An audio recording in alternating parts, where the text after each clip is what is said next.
عورت کے لیے افضل چیز یہ کہ اسے کوئی غیر مرد نہ دیکھے. اب یہاں بدقسمتی سے حال یہ ہے کہ تیار ہو کر ایسی چیزیں پہن کر ایسا میک اپ کر کے باہر نکلنا ہے تاکہ لوگ دیکھیں. کتنا فرق ہے. یعنی ان کو یہ احساس بھی نہیں ہوتا کہ ہم کیا کرنے جا رہی ہیں. والد کتنا سمجھا لے گا, بھائی کتنا سمجھا لے گا. آپ خود سے یہ فیصلہ کریں نا. ہمیں پڑھنا چاہیے اور گھر میں بی بی فاطمہ کی سیرت کو بیان کرنا چاہیے. میں نے خود ایکسپیرینس کیا ہے. مرد کتنی کوشش کر لے گھر کا ماحول بدلنے کی, اگر گھر کی ایک عورت بدل جائے نا اور وہ نیک بن جائے, آپ دیکھیں گھر کا ماحول کیسے بدل. جو امپیکٹ لیڈیز ڈالتی ہے نا گھر کے ماحول کو بدلنے میں, اگر آپ کے گھر میں کوئی ایک اسلامی بہن با پردہ ہو جائے, با عمل ہو جائے, تہجد گزار ہو جائے, اس کا جو امپیکٹ آتا ہے نا بچوں پر اور گھر پر, اللہ اکبر, وہ امیزنگ ہوتا. واقعی ہمیں اپنے گھر میں خاتون جنت رضی اللہ تعالیٰ عنہ کی سیرت کو بیان کرنا چاہیے. درود پاک پڑھنے کے بے شمار فضائل و برکات ہیں. سرکار دو عالم علیہ الصلوۃ والسلام کا فرمان, صلاتکم علی محرزۃ لدعائکم ومرضات لربکم وزکاۃ لاعمالکم. اللہ کے نبی فرماتے ہیں تمہارا مجھ پر درود پاک پڑھنا تمہاری دعاؤں کی حفاظت کرنے والا اور تمہارے رب کی رضا کا باعث اور تمہارے اعمال کی پاکیزگی کا سبب ہے. ایک درود ہے. اب بلیسنگز اور بینیفٹس کتنے ہیں کہ فرمایا دعاؤں کی حفاظت کرنے والا ہے درود پاک, اللہ کو راضی کرنے والا ہے اور اعمال کی پاکیزگی کا سبب ہے. تو پھر کیوں نہ ہم کثرت سے درود پاک پڑھتے رہا کریں. الحمدللہ ہم قرآن پاک کی کچھ آیتوں کو سنتے ہیں اور ان آیتوں سے ملنے والا میسج سمجھنے کی کوشش کرتے ہیں. آج قرآن پاک کا پارہ ہے 11, سورہ یونس, آیت نمبر 87 کی تلاوت سنیں گے اور اس کے تحت کچھ میسج آف قرآن انڈرسٹینڈ کرنے کی کوشش کریں گے. اللہ قرآن میں ارشاد فرماتا ہے, وَأَوْحَيْنَا إِلَى مُوسَى وَأَخِيهِ أَن تَبَوَّآ لِقَوْمِكُمَا بِمِصْرَ بُيُوتًا وَاجْعَلُوا بُيُوتَكُمْ قِبْلَةً وَأَقِيمُوا الصَّلَاةَ وَبَشِّرِ الْمُؤْمِنِينَ. یہ ایک ایسی کمال کی آیت ہے کہ اس آیت میں ہم سب کو اپنے گھر کا انوائرمنٹ کیسا رکھنا ہے وہ گائیڈ کیا گیا ہے. آج گھر کی ڈیزائننگ کیسی ہو, گھر کی کلر اسکیم کیسی ہو, گھر کا فرنیچر کیسا ہو, ایمبیانس کیسا ہو, ایلیویشن کیسا ہو, اس پر بہت ڈسکس ہوتی ہے. گھر کے اندر ماحول کیسا ہو, گھر والوں کا آپس میں انٹریکشن کیسا ہو, ہماری شریعت, ہمارا قرآن ہم سے کیا چاہتا ہے. Actually this is today's topic. ٹھیک ہے, اب ذرا پہلے اس کا ترجمہ سن لیجئے. اللہ قرآن مجید میں ارشاد فرماتا ہے, آسان ترجمہ قرآن کنز العرفان, اور ہم نے موسیٰ اور اس کے بھائی کو وحی بھیجی کہ مصر میں اپنی قوم کے لیے مکانات بناؤ اور اپنے گھروں کو نماز کی جگہ بناؤ اور نماز قائم رکھو اور مسلمانوں کو خوشخبری سناؤ. سبحان اللہ. تو پتہ چلا کہ یہ قرآن نے جو حضرت موسیٰ علیہ السلام کو اللہ کا کریم نے جو یوں سمجھیے آرڈر دیا یا اس کی گائیڈ لائن دی, وہ کیا ہے انشاءاللہ اس کو ہم سمجھتے ہیں. پہلے ایک بات سمجھ لیجئے کہ اللہ کریم کی ہمارے پاس ہم پر کروڑوں نعمتیں ہیں. ایک اہم ترین نعمت ہمارا گھر بھی ہے. گھر چاہے جھوپڑی کی صورت میں ہو, محل ہو یا چھوٹا ہو, بڑا ہو, عالی شان گھر ہو, گھر آخر گھر ہی ہوتا ہے. حضرت انس بن مالک رضی اللہ تعالیٰ فرماتے ہیں نبی پاک جب بستر پر تشریف لاتے تو کتنی خوبصورت دعا ہے وہ فرماتے. یہ دعا بھی ہے اور ہم سب کے لیے میسج بھی ہے. اللہ کے نبی دعا فرماتے, الحمدللہ الذی اطعمنا وسقانا وکفانا. ترجمہ کیا ہے, سب تعریفیں اللہ پاک کے لیے ہیں جس نے ہمیں کھلایا پلایا, ہماری ضرورت پوری فرمائی اور ہمیں ٹھکانہ عطا فرمایا. کتنے ایسے ہیں جن کے پاس بقدر کفایت اسباب نہیں, کتنے ایسے ہیں کہ جن کا کوئی گھر نہیں ہے. یہ گھر ملنا, بلے آپ کرائے کے گھر میں رہتے ہیں, کہیں بھی رہتے, چھت ہے نا, یہ بہت بڑی نعمت ہے. آج بھی کتنے لوگ ہیں جو بے گھر ہیں, فٹ پاتھ پہ سوتے ہیں. کیا ہم نے اس بات پر کبھی اللہ کا شکر ادا کیا کہ اللہ تو نے ہمیں گھر دیا ہے, ہمیں بے گھر نہیں بنایا. گھر بہت بڑی نعمت ہے. کچھ لوگ جو ٹریول کرتے ہیں میری بات جلدی سمجھ جائیں گے. ہم دنیا بھر میں ٹریول کر لیں, آپ پنجاب جائیں, پاکستان کے کسی شہر جائیں, یا دنیا میں کہیں ٹریول کریں, جن کو اللہ نے نوازا ہے وہ 5 اسٹار ہوٹل میں رہیں, بہترین گھروں میں رہیں, مگر جو لطف اور سکون اپنے گھر آ کر ایک انسان کی فیلنگ بنتی ہے کہ میں اب اپنے گھر میں ہوں, بے شک وہ گھر چھوٹا سا ہو, چھوٹا سا بستر کیوں نہ ہو, وہ کہتے ہیں نا جیسی نیند اپنے بستر پر آتی ہے وہ دنیا میں آپ کو کسی بھی لگژری گھر پہ بھی یا کسی بھی نرم بستر پر نہیں آتی. ایسا ہی ہے, یہ نعمت ہے. اپنے گھر میں آ کر بندہ ایک سیکیورٹی فیل کرتا ہے. اب ذرا اس بات کو سمجھیے کہ اللہ کریم نے ہم پر احسان کتنے کیے ہیں. اس دنیا میں کتنے جانور, موذی کیڑے, سانپ, بچھو, شیر جو انسانوں کو تکلیف پہنچانے والے ہیں, اگر وہ ہمارے گھروں کی طرف, ہمارے محلوں میں آ جائیں تو کتنا بڑا مشکل ہو جائے گی, گھر سے نکلنا مشکل ہو جائے گا نا. مگر کوئی تو ہے نا جس نے ان سب کو ہماری آبادیوں سے روک رکھا ہے. رائٹ لیفٹ کئی جگہوں پر یہ جانور پائے جاتے ہیں, آس پاس جنگلات ہیں شہروں کے آس پاس, مگر وہ آبادیوں کی طرف نہیں آتے. یہ اللہ کریم ہے جس نے ان آفتوں, بلاؤں, ان مشکلوں کو ہمارے گھروں سے, ہماری سوسائٹی سے روکا ہوا ہے. ہم اپنے گھروں میں سکون پاتے ہیں, مگر کیا کبھی سکون کا شکر ادا کیا ہے؟ نبی پاک کی اس دعا کا ایک جو چھوٹا سا حصہ ہے نا, اس کو بار بار پڑھتے رہا کریں. الحمدللہ الذی کفانا و آوانا, مل کر پڑھ لیں, الحمدللہ الذی کفانا و آوانا. اس کا معنی کیا ہے؟ تمام تعریفیں اس اللہ کے لیے ہیں جو جس نے ہماری ضروریات پوری فرمائی اور ہمیں ٹھکانہ عطا فرمایا. ہم اللہ سے دعا کرتے ہیں, اللہ ہمیں اپنے گھر میں اور برکت نصیب فرما, ہمارے گھر میں ہماری حفاظت فرما, ہمارے گھر والوں پر رحمت کی نظر فرما. اے اللہ دنیا میں ٹھکانہ دیا ہے, جنت میں بھی ٹھکانہ عطا فرما. شکر ادا کرو گے نا, کہتے ہیں نا لَإِن شَكَرْتُمْ لَأَزِيدَنَّكُمْ, تم میرا شکر ادا کرو گے میں تمہیں اور عطا کروں گا. جو بڑے بڑے گھروں میں رہ کر بھی کچھ لوگ ناشکرے ہیں, اور کچھ چھوٹے سے بستر پر سو کر بھی اللہ کا شکر ادا کر رہے ہیں. کمال تو یہ ہے نا کہ شکر زبان پر ہو, شکوہ نہیں ہونا چاہیے. لیکن میرے پیارے اسلامی بھائیوں, اب جو ٹاپک ہے ایکچولی کہ گھر کے اندر کا ماحول یہ کتنا ضروری ہے, اچھا ہونا, نیک ماحول ہونا. نبی پاک کی حدیث ہے, سلامت الرجل فی الفتنہ ان یلزم بیتہ, فرمایا فتنوں میں سلامتی کی راہ یہ ہے کہ بندہ اپنے گھر کو لازم پکڑ لے. ایک بار نبی پاک علیہ الصلوۃ والسلام نے فتنوں کا ذکر کیا تو حضرت عقبہ بن عامر رضی اللہ تعالیٰ عنہ نے پوچھا, یا رسول اللہ صلی اللہ علیہ وسلم اس وقت نجات کیسے ہوگی جب فتنوں کا دور آ جائے گا, قیامت کے قریب فتنوں کا دور ہوگا. تو نبی پاک نے ایک فارمولہ دیا. آقا نے فرمایا املک علیک لسانک, جب فتنے پھیل جائیں تو 3 کام کرنا, ٹھیک ہے؟ اپنی زبان کو اپنے قابو میں رکھو. وَلْيَسَعْكَ بَيْتُكَ, تمہارا گھر تمہیں کافی ہو, زیادہ باہر نہ نکلو, گھر کے اندر وقت گزارو. پھر فرمایا وَبْكِ عَلَىٰ خَطِيئَتِكَ, اپنی خطاؤں پر آنسو بہاتے رہو. فتنوں کا دور ہو تو اپنی زبان قابو میں رکھنی ہے, اپنے گناہوں پر رو رو کر معافی مانگتے رہیں اور اپنے گھر میں رہیں. اچھا یہ تو حدیث پاک ہے. اب علماء فرماتے ہیں کہ یہ شاید ہمارے معاشرے کے لحاظ سے یہ حدیث اس طرح امپلیمنٹ نہیں ہو پاتی, کیونکہ آج کئی لوگوں کے گھروں کا ماحول ایسا ہے کہ بندہ باہر رہے تو شاید فتنوں سے بچا رہے, گھر کے اندر لڑائی ہے, جھگڑے ہیں, امن و سکون نہیں ہے. گھر میں پہنچتے ہی دروازہ بند کر کے انسان وہ گناہ کر رہا ہے کہ جو باہر نہیں کرتا. باہر پورا دن بعض اوقات کام کاج میں بیزی ہے تو ان گناہوں کا موقع نہیں مل رہا, مگر گھر کے اندر جا کر جب اپنے روم میں ہے تو اب جناب اس کو وہ کچھ کرنے کا موقع مل رہا ہے جو اللہ کو ناراض کرنے والا کام ہے. نبی پاک تو فرما رہے فتنوں کے دور میں گھر کو لازم پکڑ لو, مگر کیا گھر ایسا بنایا ہم نے کہ جو فتنوں سے محفوظ ہو؟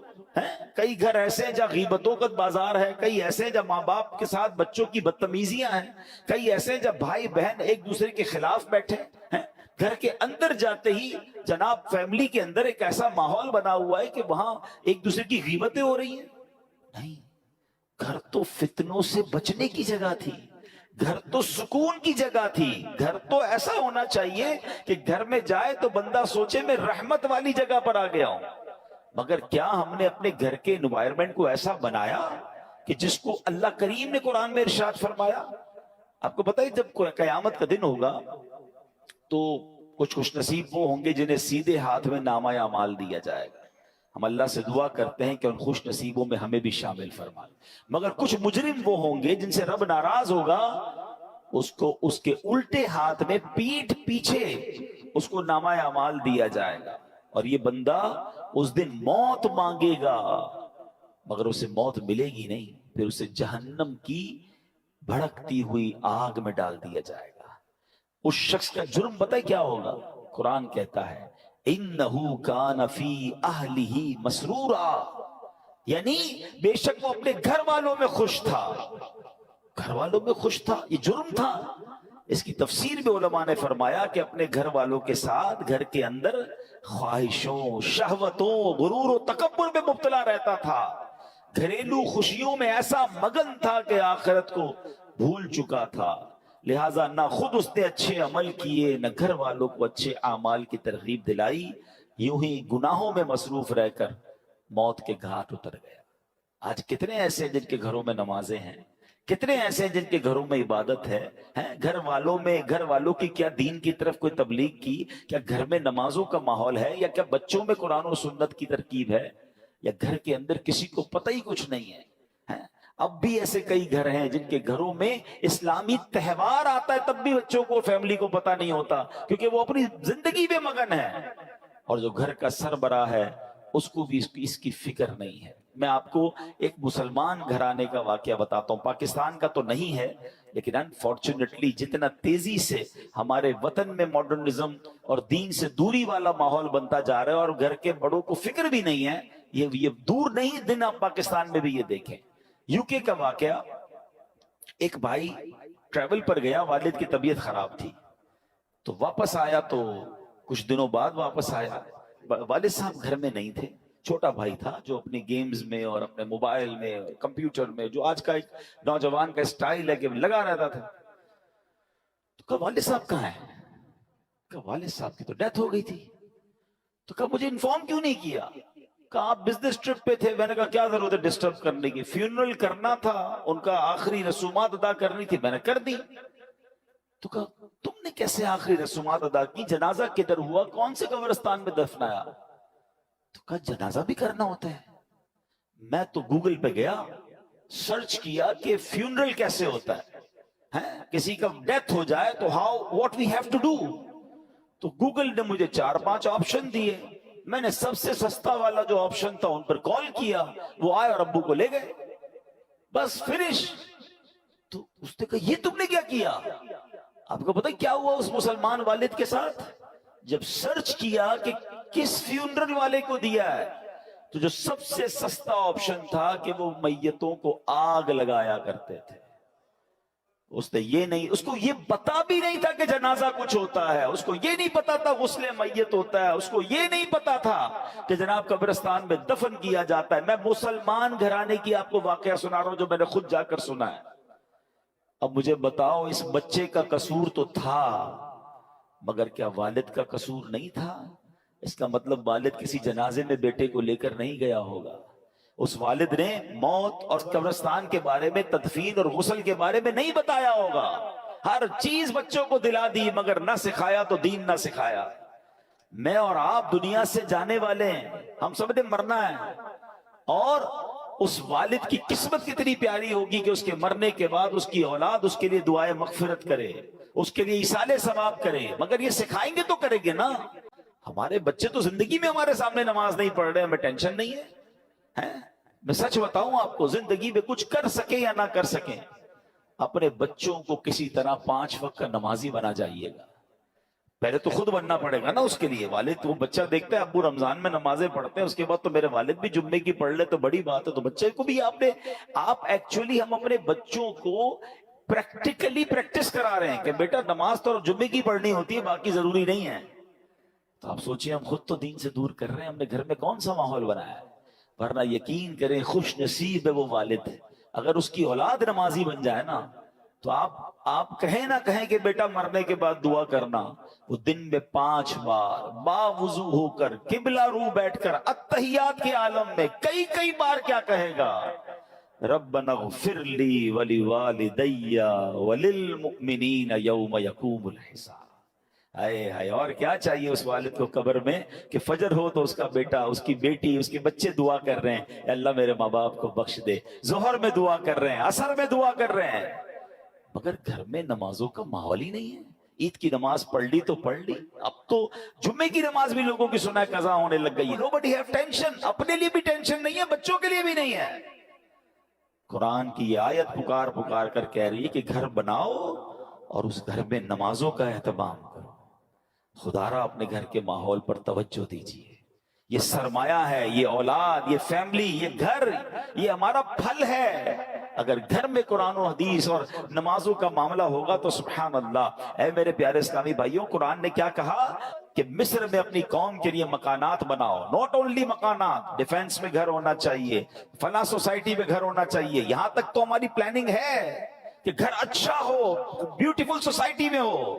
آگے قرآن کہتا ہے وَجْعَلُوا بُيُوتَكُمْ، اور اپنے گھروں کو نماز کی جگہ بناؤ اور نماز قائم رکھو. اور جو یہ کرتا ہے اس کو کیا ملے گا؟ وَبَشِّرِ الْمُؤْمِنِينَ، قرآن کہتا ہے مسلمانوں کو خوشخبری سناؤ.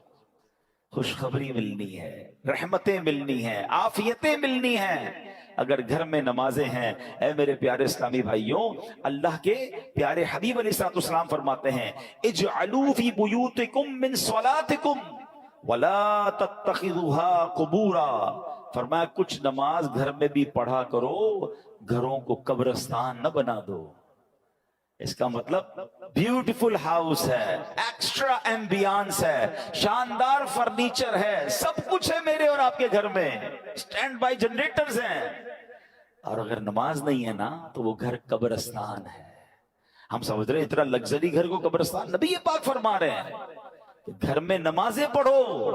یہ مردوں کے لیے تو یہی حکم ہوگا کہ مسجد میں آ کے پڑھیں، مگر کچھ نوافل گھر میں بھی پڑھیں، کبھی اشراق چاش پڑھیں، کبھی تہجد پڑھیں، کبھی دیگر نماز کے نوافل پڑھیں. مگر خواتین گھر کی، بچے، یعنی گھر میں اللہ کرے ایسا ماحول ہو کہ جب نمازوں کا وقت آئے تو ایک کمرے سے تلاوت کی آواز آ رہی ہو، کہیں سے نمازوں کی پتہ چل رہا ہو. ماشاءاللہ کتنے خوش نصیب ہیں وہ لوگ جو گھر جاتے ہو تو گھر والے نمازیں پڑھ رہے ہیں. اے میرے پیارے اسلامی بھائیوں، ایک اور جگہ پیارے آقا فرماتے ہیں اقرموا بیوتکم ببعد صلاتکم، یعنی کچھ نمازوں کے ذریعے اپنے گھروں کی عزت بڑھاؤ. آپ چاہتے ہیں نا گھر کی عزت بڑھے؟ آئے ہے جس گھر میں نمازیں ہوتی ہیں، نبی پاک نے فرما دیا تو حق ہے اس گھر کی پورے محلے میں عزت ہو جائے گی. آج بھی دیکھیں علماء کے گھر، امام صاحبان کے گھر لوگ دعا کروانے آتے ہیں، گھر میں نمازیں ہو رہی ہیں نا، عبادت ہو رہی ہے، اللہ اس گھر کو ممتاز کر دیتا ہے. ہم سمجھتے ہیں ایکسٹرا لائٹ لگاؤں گا، ذرا خوبصورت ایلیویشن کروں گا، ذرا ہٹ کے ڈیزائننگ کروں گا تو وہ سب سے مشہور ہو جائے گا. نہیں، عزت دینے والا رب ہے، اور اللہ کے سب سے معزز بندے ہیں. اللہ کی مخلوق میں سب سے بڑھ کر عزت والے کون ہیں؟ ہمارے آقا علیہ الصلوۃ والسلام ہے. وہ فرما رہے ہیں کہ کچھ نمازوں کے ذریعے اپنے گھروں کی عزت بڑھاؤ. نماز کے بارے میں ایک اور حدیث سنو، الصلاۃ عماد الدین، نماز دین کا ستون ہے. مجھے بتائیں نا، ہمارے گھر کے پلر نکال دیں تو گھر تو گر جانا ہے نا. یہ تو ایمان کا پلر ہے، مگر اس کی فکر نہیں ہے. تو اے میرے پیارے اسلامی بھائیوں، ہمیں اپنے گھروں کے ماحول کو اچھا کرنا ہے. اپنے بچوں کی تربیت کی فکر کیجیے، انہیں وقت دیجیے. آج کل جو ماحول ہے، میں اشارہ کر کے گزر جاؤں گا، ہر تھوڑے دنوں بعد آپ کو سوشل میڈیا پر نیوزز مل رہی ہیں، الیکٹرانک پرنٹ میڈیا میں نیوز ملتی ہے کہ فلاں بچے نے فلاں کام کر دیا، فلاں نے فلاں کو قتل کر دیا، فلاں نے فلاں کو جلا دیا، فلاں اسکینڈل میں پکڑا گیا، فلاں جناب منشیات میں معاملات میں آ گیا، فلاں ڈرگز کا کام کر رہا ہے، فلاں کمپیوٹر پہ بیٹھ کے کیا کچھ کر رہا ہے، اسکیمز کر رہا ہے. یہ ہمارے علاقے میں، ہمارے شہروں میں، ہمارے ملکوں میں ہو رہا ہے نا. ہم کیوں انتظار کر رہے ہیں کہ یہ آگ میرے گھر میں جب آئے گی پھر غور کروں گا؟ اس سے اندازہ کیجئے، یہ سمپٹمز ہوتے ہیں، یہ اشارے ہوتے ہیں کہ معاشرہ کدھر جا رہا ہے. ماں باپ کو فکر نہیں کہ بچے گھر میں کیا کر رہے ہیں. اتنی دوری مت رکھیں اپنی فیملی کے ساتھ. یاد رکھیے، کوئی بڑا ڈیزاسٹر ہو اس سے پہلے آنکھیں کھولیے نا. ہماری بچی کہاں جا رہی ہے، ہمارا بیٹا کہاں جا رہا ہے، وہ کس سے مل رہا ہے، کوئی فکر نہیں ہے. وہ کہتے ہیں نا اپنے بچوں کے تم دوست بن جاؤ اس سے پہلے کہ کوئی ایسا دوست بن جائے جو اس کی آخرت اور دین اور دنیا سب برباد کر دے. بہت برا حال ہے. پلیز تھوڑا وقت دیجیے. اچھی تربیت، یہ تربیت نہیں ہے کہ آپ بھی نماز قضا کر رہے ہیں اور بچے بھی نماز قضا کر رہے ہیں. آپ بھی نمازی بنے، ہم بھی نیک بنے، آپ بھی ماشاءاللہ تلاوت کی طرف آئیں. بچوں کو ایسے پروگرامز میں لے کر آئیں، بیانات میں لے کر آئیں، مدنی چینل گھر پہ بیٹھ کے دکھائیں. ہم آپ کی سپورٹ چاہتے ہیں. اور یہ کیوں چاہتے ہیں؟ تاکہ مسلمانوں کے گھر جنتی گھرانے بنے نا. اب آخر میں ایک دعا سن لیجئے، آمین بھی کہیے گا، ہو سکے تو یاد کر لیں، ہو سکے تو ہر نماز کے بعد یہ دعا کریں. اللہم ربنا حب لنا من ازواجنا وذریاتنا قرۃ اعین واجعلنا للمتقین اماما. آمین. نبی پاک یہ دعا کرتے تھے. تو اپنے بچوں کے لیے، اپنی فیملی کے لیے دعا بھی کریں. لیکن یہ سب چیزیں بدلیں گی کیسے؟ جب ہم بدلیں گے، ہم اچھے ماحول میں آئیں گے. میں آپ کو آفر کرتا ہوں، دعوت اسلامی مردوں کے لیے اجتماع الگ کرتی ہے، خواتین کے لیے اجتماع الگ ہیں، بچوں کے لیے مدرسے الگ ہیں، اسکولز اسلامک الگ ہیں، انسٹیٹیوٹس الگ ہیں. ہم اگر بدلنا چاہتے ہیں اور فیملی کو بدلنا چاہتے ہیں اور اپنے بچوں کو اپنی مغفرت کا ذریعہ بنانا چاہتے ہیں، there is a way. آئیے اس ماحول سے وابستہ ہو جائیں. اللہ پاک ہم سب کے گھرانوں کو جنتی گھرانہ بنا دے. اس کو پلیز سیریس لیجئے گا. اپنے بچوں سے، اپنی فیملی سے اچھے کنیکشن کا وقت دیجئے گا اور انہیں کسی طرح دین کی طرف آہستہ آہستہ لانے کی کوشش کریں. سختی نہیں کرنی ہے، پیار محبت سے جو ایک انداز ہے اچھے انداز سے کیجئے. انشاءاللہ اللہ کرے گا وہ دن آئیں گے کہ یہ بچے، یہ فیملی، یہ ہمارا گھر ہم سب کی آنکھوں کا نور اور حقیقی گھر بن جائے گا، کہ جس کو نبی پاک نے فرمایا کہ گھروں میں نمازیں ہوں، گھروں میں عبادت ہو، گھروں میں تلاوت ہو. اللہ ہمارے گھرانوں کو ایسا گھرانہ بنا دے. آمین.